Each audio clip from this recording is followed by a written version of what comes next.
12 जानेवारी 2025 चा हा पेपर आहे. त्यामध्ये पहिला प्रश्न होता पहा, look at the clock, what time will be after 30 minutes. म्हणजे त्या प्रश्नामध्ये असं विचारलं गेलं होतं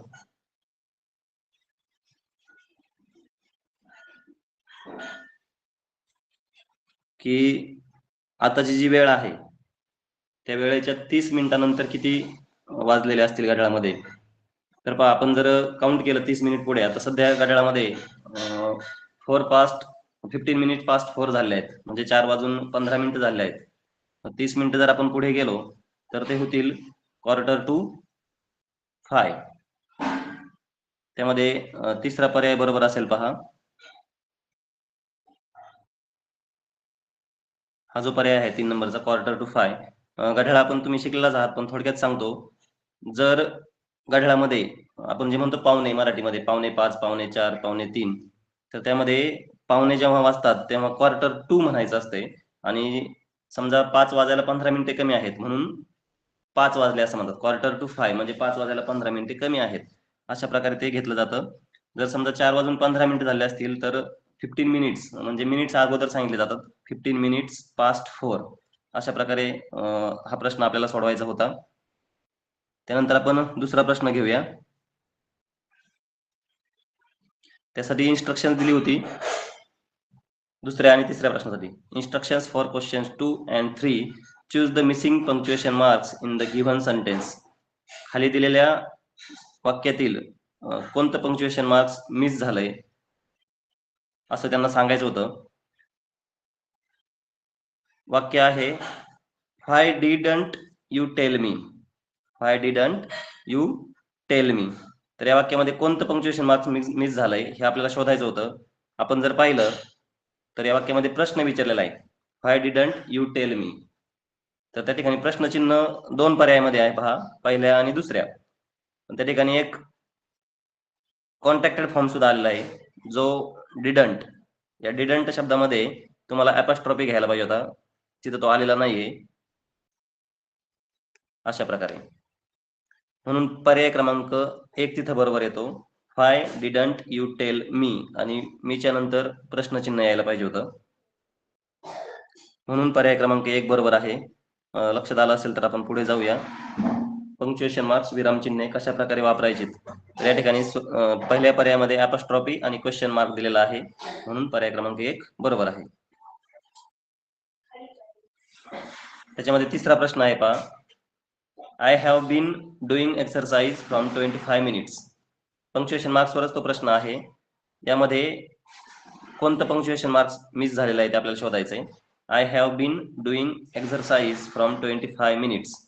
तर हे साधं वाक्य आहे, पूर्णविराम तर आलेलाच आहे. पहिल्या पर्यायामध्ये पूर्ण फुल स्टॉप दिलेला आहे पहा, पण तो आलेला आहे, त्यामुळे ते उत्तर नाहीये.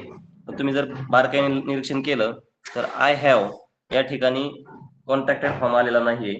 आय आणि हॅवच्या मध्ये इथं कॉन्ट्रॅक्टेड फॉर्म पाहिजे होता, म्हणून पर्याय क्रमांक 3 हे उत्तर बरोबर असणार आहे. आय हॅव च कॉन्ट्रॅक्टेड फॉर्म अशा प्रकारे होतं पहा, आय हॅव, आय आणि व्हीई, त्याचं ते संक्षिप्त रूप झाल्यामुळे त्या ठिकाणी आपल्याला ॲपॉस्ट्रॉफी द्यावा लागतो. प्रश्न चौथा आहे, select the proper set of letters in place of 1, 2, 3 to complete the puzzle. या ठिकाणी तुम्हाला एक पझल दिलं होतं पहा, अगदी सोपं हे पझल होतं, बऱ्याच जणांनी तुम्ही सोडवलं देखील असेल. जर तुम्ही हे पझल पाहिलं, पझल म्हणजे थोडक्यात कोडं म्हणूया आपण, तर ते कोडं सोडवण्यासाठी त्यांनी तुम्हाला 1, 2, 3 असे नंबर दिलेत त्या कोड्यामध्ये. तर हा जो 1 नंबर आहे तो उभ्या शब्दासाठी आहे, अशा प्रकारे तुम्हाला तो सोडवायचा आहे. 2 नंबर जो आहे तो आडव्या शब्दासाठी आहे, आणि 3 नंबर जो दिलाय तो त्याच्या खालच्या आडव्या शब्दासाठी आहे. अशा प्रकारे आपल्याला हे 3 पर्याय दिलेत ना, ते योग्य त्या ठिकाणी बसवायचे आहेत. तुम्ही जर पहिल्या पर्यायाचा विचार केला तर 1 नंबरला ए येतो. तुम्ही जर याच्यामध्ये ए ठेवला तर नवीन तयार होणारा शब्द होतो अर्न, EARN, अर्न. अर्न हा शब्द तुम्ही ऐकलेला असेल, तो अगदी बरोबर आहे. दुसऱ्या ठिकाणी जर तुम्ही एन ठेवला तर तिथं END, एंड अशा प्रकारचा शब्द तयार होतो. आणि तिसऱ्या ठिकाणी जर ठेवला डी तर रोड हा शब्द तयार होतो. तिन्ही शब्द अर्थाच्या दृष्टीने आणि शब्दरचनेच्या दृष्टीने बरोबर आहेत.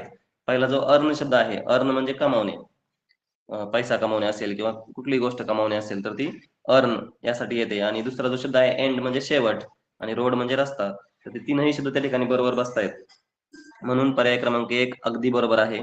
ज्यांनी सोडवला असेल त्यांचा तो बरोबर आलेलाच असेल. त्यानंतर आहे प्रश्न 5वा. Choose the correct adverb to complete the sentence. Adverb निवडायचंय सेंटेन्स पूर्ण करण्यासाठी. Choose the correct adverb to complete the sentence. The bus comes. आता ऍडव्हर्ब म्हणजे काय, तर ऍडव्हर्ब म्हणजे क्रियाविशेषण. मराठीमध्ये आपण त्याला क्रियाविशेषण म्हणतो. क्रिया कशी घडली,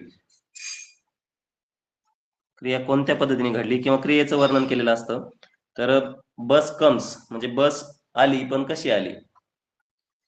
डीपली, स्लोली, हॅपीली, सॅडली.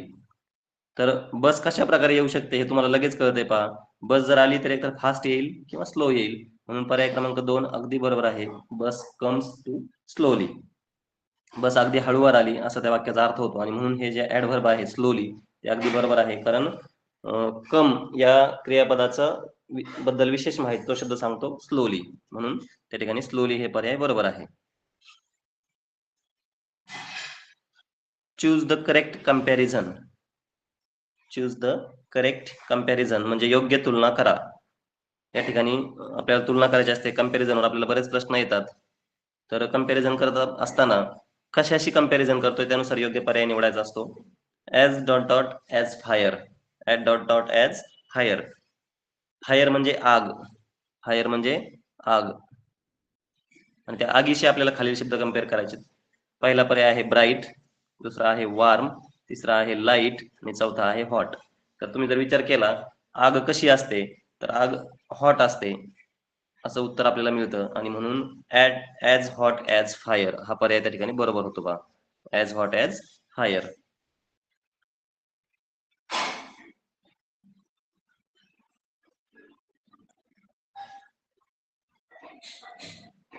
त्यानंतर क्वेश्चन नंबर 7 and 8 साठी इन्स्ट्रक्शन आहे. Read the advertisement and choose the correct option. Read the advertisement and choose the option. Advertisement अगोदर मी तुम्हाला वाचून दाखवतो छानपैकी. BJ home and office furniture. Buy 2 get 1 free. Dining table, sofa, beds, central tables etcetera. BJ steel furniture, Navi Peth, Parner. अशा प्रकारची advertisement आहे. तुम्हाला लगेच कळली देखील असेल. आणि त्याच्यावर प्रश्न आहे which offer is given on the sale of furniture. त्या ठिकाणी फर्निचर दुकानाची ती ऍडव्हर्टाइजमेंट आहे. आणि प्रश्न विचारलाय तुम्हाला विच ऑफर. ऑफर म्हणजे सूट किंवा कुठली त्यांनी तुम्हाला योजना दिली किंवा कुठली ऑफर दिली आहे. तर तुम्ही पर्याय जर वाचले तर लक्षात येत आहे. Free delivery, buy 2 get 1 free, 25% less price, cost to cost price. त्या ठिकाणी ऑफर या ठिकाणी पहिल्याच नंबरच्या ओळीमध्ये दिलेली आहे पहा. किती ऑफर आहे. तुम्ही बऱ्याच वेळा खरेदी करायला जेव्हा दुकानावर जातात तेव्हा अशा प्रकारच्या ऑफर दिलेल्या असतात. Buy 1 get 1 free, buy 2 get 1 free. म्हणजे 2 विकत घेतला तर 1 फ्री मिळेल अशा प्रकारची ऑफर त्या दुकानाने तुम्हाला दिलेली आहे. आणि म्हणून पर्याय क्रमांक 2 हा अगदी बरोबर आहे. ऍडव्हर्टाइजमेंटवरचे प्रश्न जे असतात ते फक्त काळजीपूर्वक वाचून निरीक्षणातून चांगल्या प्रकारचं ऑब्झर्वेशन जर तुमचं असेल तर तुम्हाला उत्तर सहज आणि सोप्या पद्धतीने सापडतात. फक्त ऍडव्हर्टाइजमेंट एकदा काळजीपूर्वक वाचून घ्यायची आणि विचारलेल्या प्रश्नाचं उत्तर चांगल्या प्रकारे शोधायचं.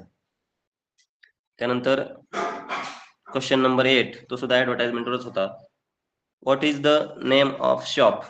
What is the name of shop. दुकानाचं नाव काय आहे असं विचारलं त्यांनी. तर बरेच जण कन्फ्युज होऊन काही जणांना असं वाटू शकतं की वरच दुकानाचं इथं नाव आहे, पण दुकानाचं नाव तिथं नाहीये. दुकानाचं नाव पहा खालच्या कडेला आहे, ज्यामध्ये ऍड्रेस देखील दिलेला आहे, शॉपचं नेम देखील दिलेलं आहे. तर शॉपचं नेम तुम्ही जर पाहिलं तर हे इथे दिसते पहा तुम्हाला. आणि खाली ऍड्रेस आहे बीजे स्टील फर्निचर, जो की पर्याय क्रमांक 1. फर्स्ट नंबरचा जो पर्याय आहे तो अगदी बरोबर आहे. What is the name of shop. The name of shop is the BJ steel furniture. पुढच्या प्रश्नाकडे जाऊया आपण. Question number 9. Mango from tree falls. या ठिकाणी तुम्हाला प्रिपोजिशन वापरायचं आहे. कोणतं प्रिपोजिशन योग्य येतं ते आपल्याला पाहायचंय. Mango from tree falls. झाडावरून मँगो पडलाय, पण तो कुठे पडेल? Above, on, downward, forward. आता या शब्दांचे मी तुम्हाला अर्थ सांगतो. अबोव म्हणजे च्या वरून, म्हणजे जसं झाडाच्या वरून पक्षी उडत आहे, तर birds fly over the tree, म्हणजे झाडाच्या अगदी वरून. ऑन आणि ओव्हर मध्ये तो फरक आहे. ऑन म्हणजे च्यावर, ऑन म्हणजे च्यावर, आणि ओव्हर म्हणजे च्यावरून. अशा प्रकारे हे दोन्ही पर्याय त्या ठिकाणी लागू होत नाहीत. म्हणजे मँगो फ्रॉम ट्री फॉल्स, आंबा झाडावरून खाली पडला असं आपण म्हणतो. खाली पडण्यासाठी डाऊनवर्ड हा शब्द अतिशय बरोबर आहे.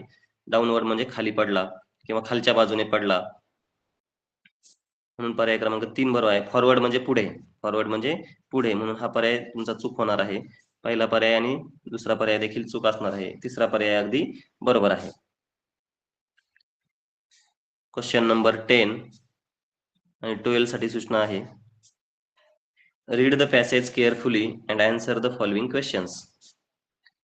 उतारा काळजीपूर्वक वाचा आणि खालील प्रश्नांची योग्य उत्तरे द्या. उतारा वाचतोय मी, लक्षपूर्वक ऐकूया. Your heart is really a muscle.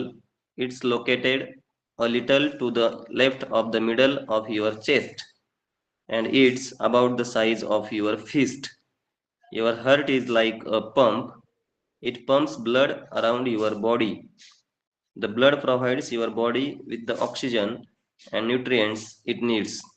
It also carries away the waste that your body get rid of.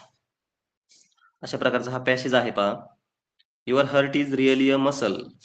ते सांगतात की तुमचं हृदय हे एक मसल आहे, ज्याला आपण स्नायू असं म्हणतो. It is located a little to the left to the middle of your chest. तुमच्या छातीच्या मिडल लेफ्टला ते आहे असं त्यांनी सांगितलं. म्हणजे लोकेशन दाखवलंय कुठे आहे आपलं हृदय, नेमकं कुठे असतं ते सांगितलं त्यांनी. Left to the middle, and it's about the size of your fist. Fist म्हणजे आपली जी हाताची मूठ असते. आपल्या प्रत्येकाचं जे हृदय असतं, हर्ट असतं, ते आपल्या प्रत्येकाच्या मुठी एवढं असं असतं असतं. म्हणून त्यांनी तिथं साईज सुद्धा दिले. साईज म्हणजे हृदयाचा आकार किंवा हृदय किती मोठं असतं. तर या ओळीमध्ये दिलंय पहा की it's about the size of your fist. तुमच्या हाताच्या मुठी एवढं तुमचं हृदय आहे. Your heart is like a pump. आपलं हृदय जे आहे ते एका पंप सारखं काम करतं. जसं फवाराच्या पंपमध्ये एक मोटार असते, पंप असतो छोटा, किंवा विहिरीमध्ये पंप असतो जो पाणी सर्व शेतभर फिरवण्याचं किंवा पाईपलाईन मधून फिरवण्याचं काम करतो. तसंच अगदी आपलं हर्ट काम करत असतं पंपिंगचं. आपलं जे ब्लड आहे ते ब्लड पूर्ण बॉडीमध्ये फिरवण्याचं काम ते करत असतं. It pumps blood around your body. पूर्ण शरीरभर तुमचं रक्त फिरवण्याचं काम पंप्स करतं.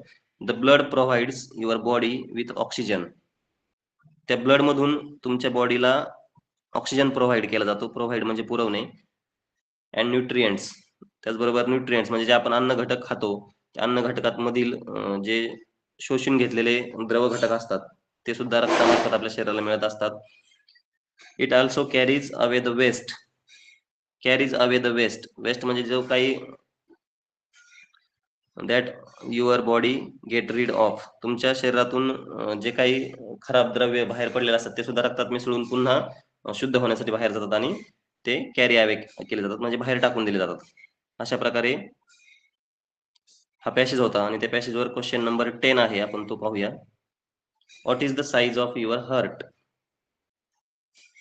तुमच्या हृदयाचा आकार किंवा साईज किती आहे असं त्यांनी विचारलंय, किंवा कशी आहे. Lung size, triangular, muscular fist, muscular first आणि फिस्ट. तर आपण वर पाहिलंय पहा, मी तुम्हाला फिस्टचा अर्थ सांगितलं होता. फिस्ट म्हणजे तुमच्या हाताचं मनगट किंवा मुठी. मुठीच्या आकाराचं असतं आणि म्हणून पर्याय क्रमांक 4 अतिशय त्या ठिकाणी बरोबर आहे. लंग्स साईज म्हणजे त्या आकाराचं नसतं, कारण लंग्स हे वेगळं असतं आणि हर्ट वेगळं असतं. ते लंग्स साईजचं नसतं, त्यामुळे पर्याय क्रमांक 4 अगदी बरोबर आहे.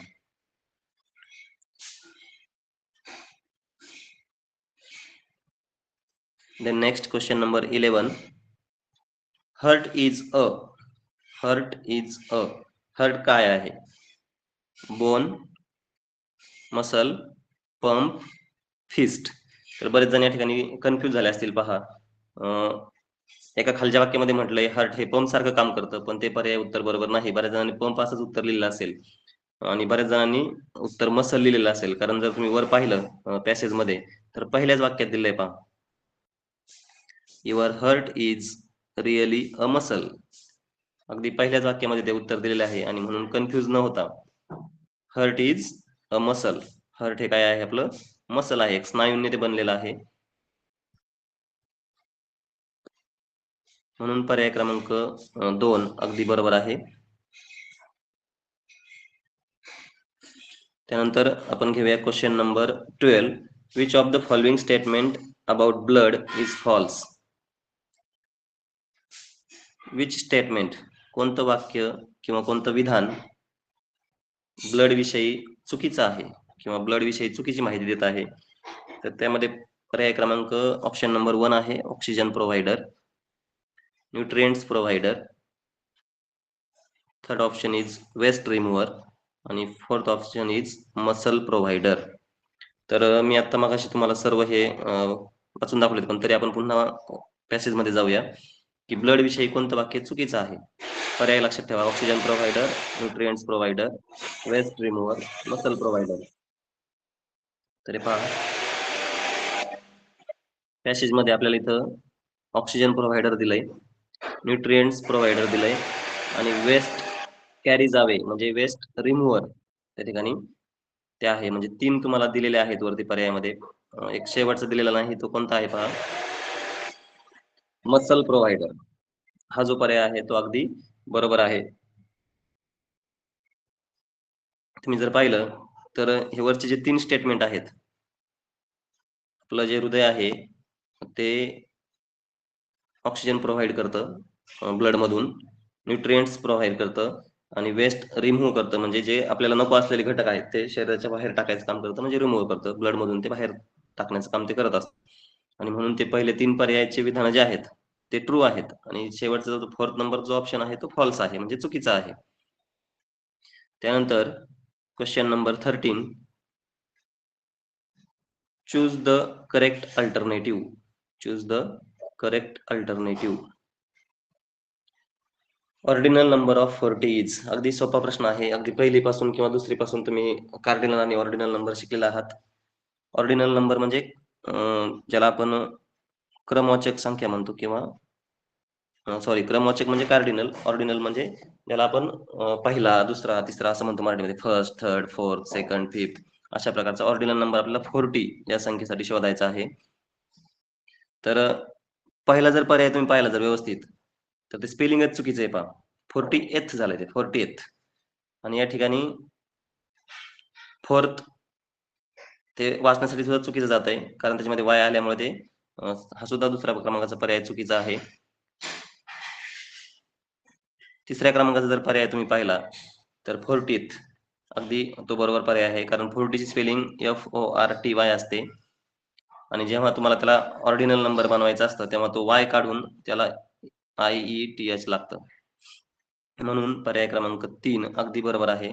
पर्याय क्रमांक 4 जर तुम्ही पाहिला तर ते 40 इथं स्पेलिंगच चुकलंय पहिलं पहा, कारण 40 मध्ये फक्त FORT एवढं येतं, यू येत नाही. जे 4 मध्ये यू येतं ते U40 मध्ये येत नाही, म्हणून त्या ठिकाणी पर्याय क्रमांक 3 अगदी बरोबर आहे.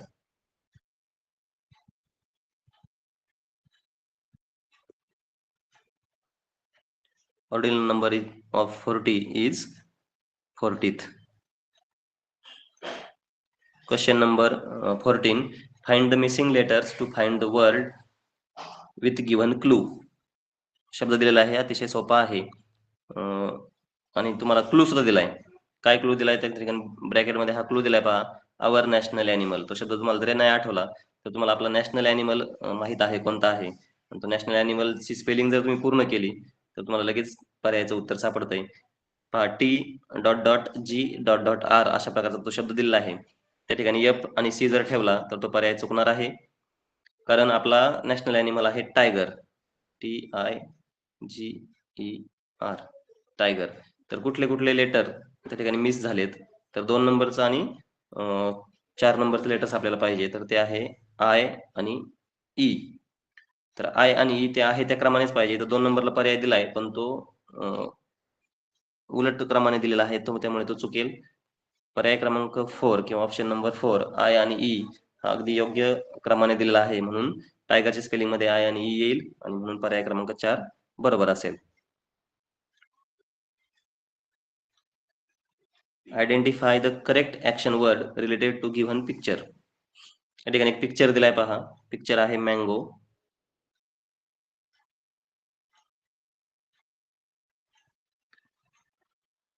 रिलेटेड वर्ड्स म्हणजे संबंधित शब्द. आपल्याकडं रिलेटेड शब्दांचं तुम्ही एखादा बुक तयार केला असेल की कुठल्या शब्दाशी कुठले शब्द रिलेटेड येतात, तर दिलेलं संबंधित चित्र असेल किंवा दिलेला संबंधित शब्द असेल त्याच्याशी रिलेटेड शब्द आपल्याला शोधायचा असतो, ज्याला आपण फॅमिलियर वर्ड्स असं सुद्धा म्हणतो, की त्या शब्दाशी संबंधित कनेक्टेड तो असतो कुठल्या तरी दृष्टीने. म्हणून सगळे पर्याय व्यवस्थित वाचून घ्यायचे आणि नंतर ठरवायचं की कुठला पर्याय इनकरेक्ट आहे. इथं इनकरेक्ट म्हटलंय. पर्याय वाचताना आपण कधी-कधी घाई करतो. करेक्ट, इनकरेक्ट हे लक्षात न आल्याने देखील काही पर्याय चुकतात. हुशार मुलाचं तर अगदी बऱ्याच वेळा असं होतं आणि म्हणून दिलेली सूचना काळजीपूर्वक वाचण्याचं गरजेचं आहे. जर पहिला पर्याय तुम्ही वाचला शट, तर शटचा अर्थ होतो बंद करणे वगैरे. आपण जे दुकानाला शटर वगैरे असतात पहा, तर शट द डोअर असं आपण म्हणतो, म्हणजे बंद. तर मँगो आणि बंद या शब्दाचा काहीही संबंध येत नाही, कारण मँगो आपण कधी बंद वगैरे करत नाही. दुसरा जर शब्द घेतला वॉश, तर स्वच्छ करणे किंवा धुणे. तर आंबा खाण्याअगोदर आपण वॉश करतो, म्हणजे तो पर्याय तुमचा करेक्ट आहे. कट जर घेतलं, तर कट म्हणजे कापणे. आपण मँगो ईट करताना तो कट करूनच करतो आणि शेवटचा पर्याय आहे ईट. तर हे जे चारही शब्द आहेत, वॉश सॉरी तीनही शब्द जे आहेत वॉश, कट आणि ईट, हे तीनही शब्द त्याच्याशी रिलेटेड आहेत मँगोशी. म्हणजे ते मँगोचे थोडक्यात वर्ब आहेत असं आपण म्हणूया. आणि जो पहिला पर्याय आहे, फर्स्ट ऑप्शन जो आहे, तो त्याच्याशी रिलेटेड नाही. म्हणून त्यांनी आपल्याला इनकरेक्ट ऑप्शन निवडायला सांगितलाय. तर पर्याय क्रमांक फर्स्ट हा अगदी योग्य आणि बरोबर आहे. The related incorrect related word is shut. म्हणून पर्याय क्रमांक 1.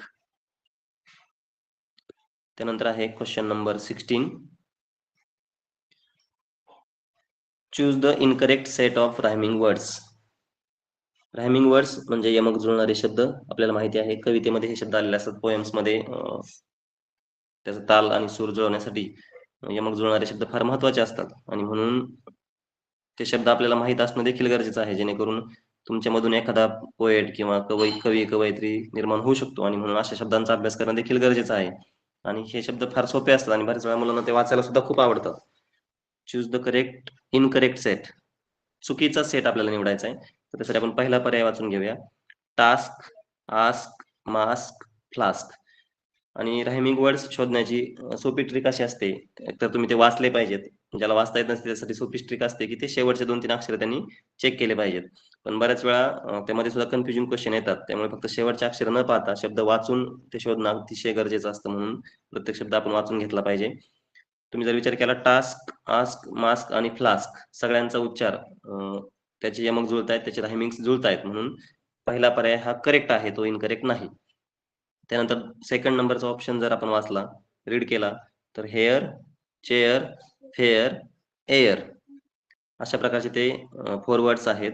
हेअर, चेअर, फेअर आणि एअर. तर all of 4 words is correct. ते चारही एकमेकांशी त्यांचे यमक जुळत आहेत. देन थर्ड नंबरचा option earn, burn, run, turn. जर तुम्ही पाहिलं तर यमक जुळण्याच्या दृष्टीने ते शब्द देखील एकमेकांशी जुळत आहेत. Earn, burn, run, turn. म्हणून तो सुद्धा पर्याय त्या ठिकाणी करेक्ट आहे.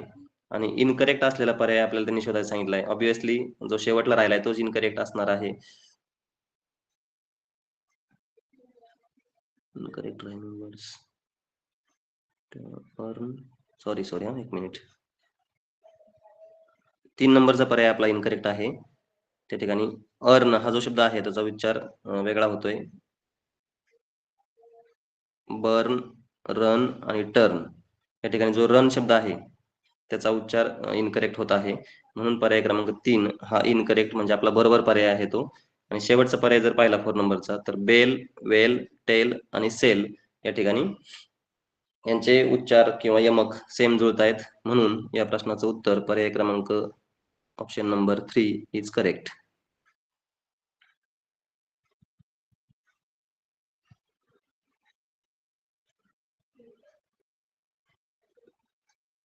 Then question number 17.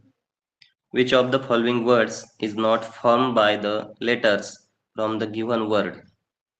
आणि वर्ड दिलाय soldier. Which of the following words, खालीलपैकी कोणता शब्द नॉट फॉर्म म्हणजे तयार होत नाही, कोणता शब्द तयार होत नाही या दिलेल्या शब्दामधून? गिवन वर्ड म्हणजे दिलेला शब्द, तुम्हाला दिलेला शब्द आहे सोल्जर. या सोल्जर शब्दामधून कोणता शब्द तयार होत नाही? तर पर्यायामध्ये शोधूया आपण. SO सो, या सोल्जर मध्ये तो तयार होतोय का पाहायचा आहे. पहा इथे 1 नंबरलाच तो तयार होतोय सो, म्हणजे पहिला पर्याय हा तुमचा असणार नाहीये, कारण तो तयार होतोय. नॉट फॉर्म विचारलेला आहे, जो तयार होत नाही तो शोधायचा आपल्याला. इथं सूचना बारकाईने लक्ष दिली पाहिजे. Not form. त्यानंतर दुसरा सेकंड ऑप्शन दिला आहे डिअर. तर हा डिअर या ठिकाणी तयार होतोय का आपल्याला पाहायचंय.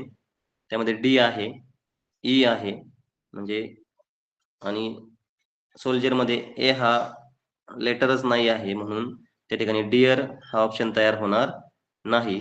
जर आपण ओल्ड पाहिला तर पहा त्या ठिकाणी ओल्ड, सोच्या पुढेच ओल्ड तयार होतोय, आणि डाय, DIE, डाय ह्या ठिकाणी तयार होतोय पहा. म्हणून ऑप्शन नंबर 2, कारण त्या शब्दामध्ये एच नाहीये आणि ए नाही म्हटल्यानंतर डिअर शब्द कसा तयार होईल, म्हणून ऑप्शन नंबर 2 आपला बरोबर आहे. त्यानंतर क्वेश्चन नंबर 18.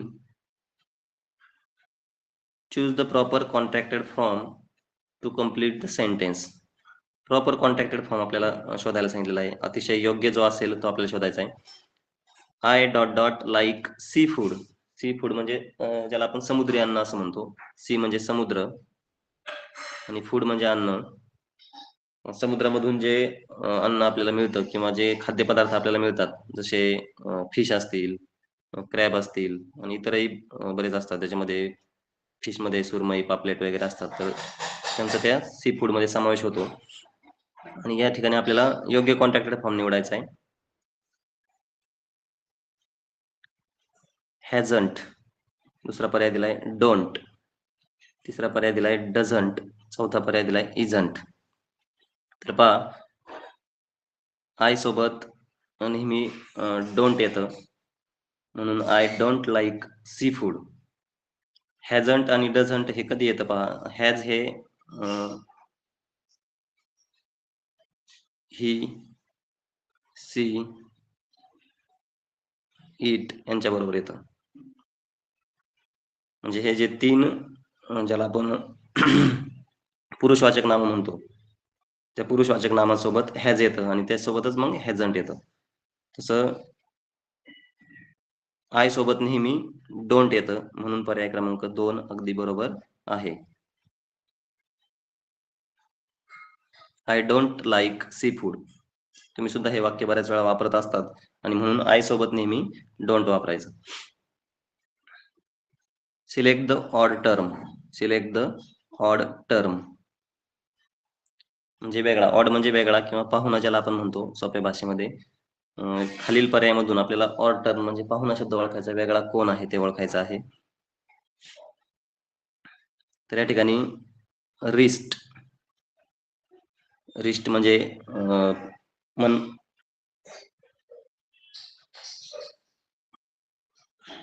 पाम, एल्बो हे शब्द दिले आहेत. तर यामधून ऑड टर्म जी आहे ती ओळखायची आपल्याला.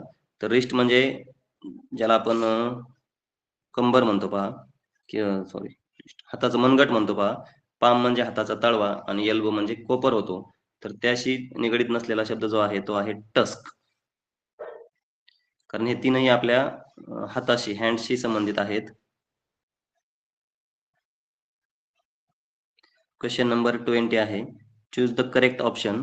Choose the correct option. Lion. आता या ठिकाणी जो ऑप्शन आपल्याला निवडायचा तो कशाशी संबंधित आहे ते आपल्याला कळलं पाहिजे. 4 ऑप्शन दिलेले आहेत. लायन, स्टाय, डॉग, केनल, हेन, stable, elephant, hole.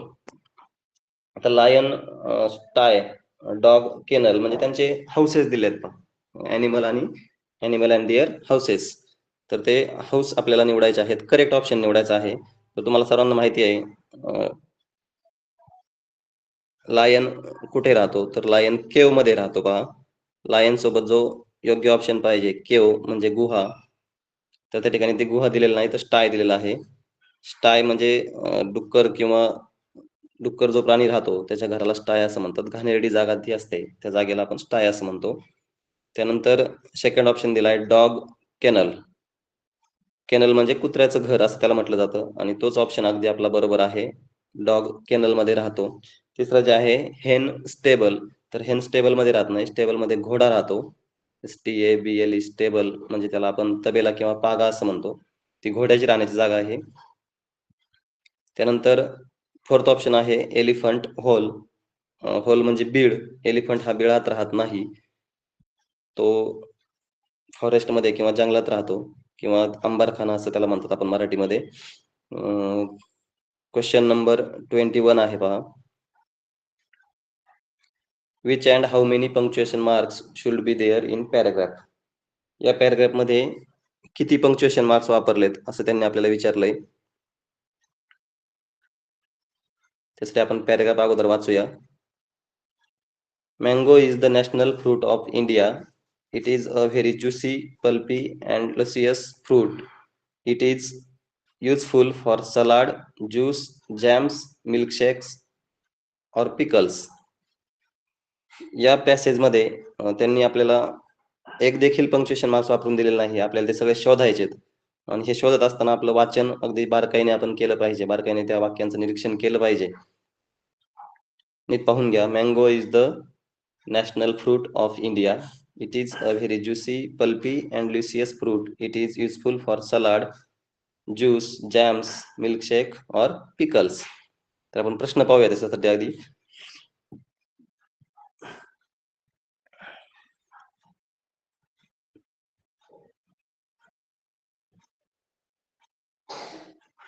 Which and how many punctuation marks should be there in the paragraph?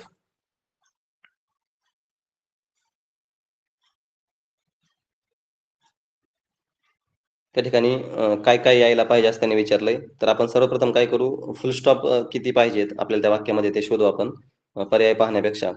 तर पहा या ठिकाणी mango is the national fruit of India इथं एक फुल स्टॉप यायला पाहिजे. It is a very juicy, pulpy and luscious fruit. इथं सुद्धा एक फुल स्टॉप यायला पाहिजे. It is the useful for salad, juice, jams, milkshake or pickles. इथे एक फुल स्टॉप यायला पाहिजे. लक्ष देईल तुमच्या पहा हे पहिलं वाक्य या ठिकाणी पूर्ण होतंय. सेकंड सेंटेन्स जे आहे ते या ठिकाणी पूर्ण होतंय आणि थर्ड सेंटेन्स या ठिकाणी पिकल्स जवळ पूर्ण होतंय. पिकल्स म्हणजे ज्याला आपण लोणचे असं म्हणतो. तर पहा अशा प्रकारे 3 वाक्य आहेत आणि 3 वाक्य असल्यामुळे त्या ठिकाणी फुल स्टॉपची संख्या आपली 3 झालेली आहे.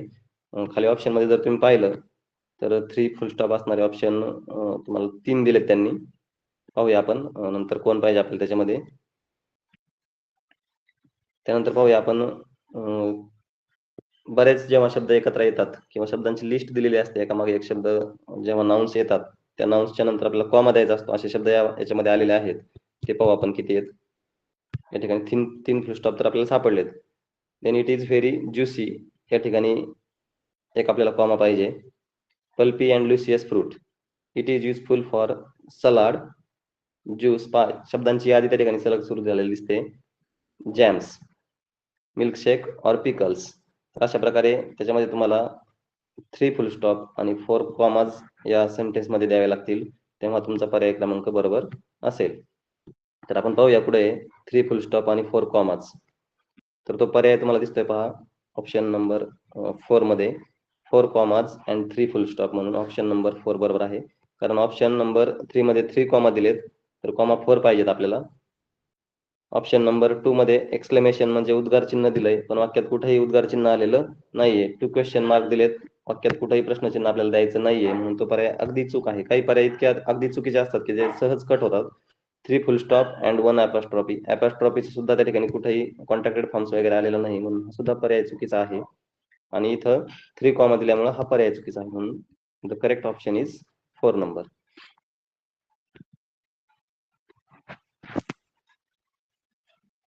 Then question number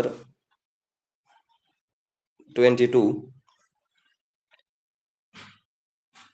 The sign on the board indicates that one should.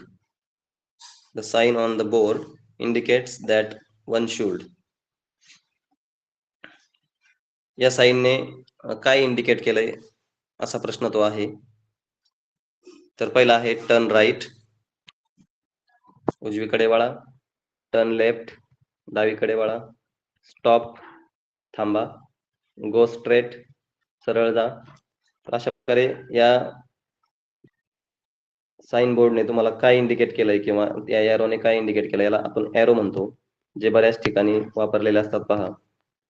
तर हा जो एरो आहे तो तुम्हाला सांगतोय टर्न राईट, म्हणजे उजवीकडे वळा. तुम्ही जर सहज बसलेले असाल त्या स्थितीमध्ये जर पाहिलं तर तुमच्या उजव्या हाताला तो टर्न झालाय. अगदी सोपे हे प्रश्न असतात. तो कोणत्या बाजूला वळलाय, आपल्या डाव्या बाजूला वळलाय एरो की उजव्या बाजूला, त्यानुसार तुम्ही ते ठरवू शकता. तो तुमच्या उजव्या बाजूला वळलेला आहे, म्हणून turn right is the correct option. त्यानंतर आहे question number 23. How will you greet your friend when he meets you at 6 p.m.? How will you greet your friend when he meets you at 6 p.m.? तुम्ही तुमच्या मित्राला जर भेटले तर किती वाजता म्हटलं त्यांनी? 6 p.m. 6 p.m. आता PM आणि AM चा अर्थ तुम्हाला माहितीच असेल. AM हे दुपारच्या अगोदर वापरलं जातं, म्हणजे ज्याला मध्यान्ह पूर्व असं आपण म्हणतो. आफ्टर मेरिडियन आणि फास्ट मेरिडियन असं त्याला म्हटलं जातं. आफ्टर मेरिडियन म्हणजे दुपार पूर्व किंवा मध्यान्ह पूर्व, फास्ट मेरिडियन म्हणजे मध्यान्नोत्तर किंवा दुपार नंतर. How will you greet? Greet म्हणजे थोडक्यात शुभेच्छा. तुम्ही काय शुभेच्छा द्याल किंवा काय तुम्ही शब्द वापराल की तुमचा मित्र तुम्हाला भेटलाय आणि मग त्यासाठी तुम्ही त्याला भेटल्याबरोबर कुठले शब्द किंवा ग्रीटिंग वापरणार आणि कधी भेटलाय? मीट म्हणजे भेटणे, तर ते भेटण्याची वेळ देखील त्या ठिकाणी नमूद केली आहे पहा. 6 PM म्हटलंय. PM म्हणजे फास्ट मेरिडियन, तर फास्ट मेरिडियन म्हणजे दुपार नंतर. दुपार नंतर म्हणजे साधारणतः सायंकाळी 6 वाजता. 6 PM सायंकाळी 6 वाजता तो मित्र, तुम्ही तुमच्या मित्राला भेटलात तर मग तुम्ही गुड मॉर्निंग म्हणाल का? तर गुड मॉर्निंग हे 12 AM पर्यंतच म्हटलं जातं. म्हणजे दुपारी 12 पर्यंतच आपण गुड मॉर्निंग म्हणतो. 12च्या नंतर आपण काय म्हणतो? इथं 2 नंबरचा ऑप्शन आहे गुड नून. आपण दुपारी 12च्या नंतर सायंकाळपर्यंत साधारणतः 4 ते 5 पर्यंत, 5 पर्यंत आपण गुड नून म्हणतो. म्हणून पर्याय क्रमांक 2 देखील तुमचा योग्य होणार नाही. गुड मॉर्निंग आपण सकाळी म्हणतो, गुड नून किंवा आफ्टरनून आपण दुपारी म्हणतो. त्यानंतर चौथा पर्याय आणि तिसरा पर्याय दिला पहा. इथं चौथ्या पर्यायामध्ये दिलंय गुड इव्हिनिंग, तर आपण सायंकाळी 6च्या दरम्यान गुड इव्हिनिंग म्हणतो आणि म्हणून तो ऑप्शन अगदी बरोबर आहे. पहा, आपल्याला कुणीही जर भेटलं तर आपण त्याला भेटल्याबरोबर गुड इव्हिनिंग म्हणतो आणि जाताना किंवा रात्री झोपी जाताना किंवा रात्री आपण जेव्हा निरोप घेतो तेव्हा गुड नाईट म्हणतो. आपण गुड नाईट हे भेटल्या भेटल्या कधीही म्हणत नाही, हे लक्षात ठेवा. When you meet your friend, जेव्हा आपण मित्राला भेटतो तेव्हा गुड नाईट अगोदर म्हणत नाही, तर गुड इव्हिनिंग म्हणतो आणि नंतर झोपी जाताना किंवा रात्री 8च्या नंतर वगैरे आपण गुड नाईट असं म्हणतो. ते पण निरोप घेताना म्हणतो, अगोदर म्हणत नाही भेटल्याबरोबर. म्हणून या ठिकाणी या पर्यायामध्ये किंवा या क्वेश्चनमध्ये तुमचा ऑप्शन नंबर 3 अगदी बरोबर आहे. How will you greet your friend when he meets you 6 PM? Then we greet him good evening.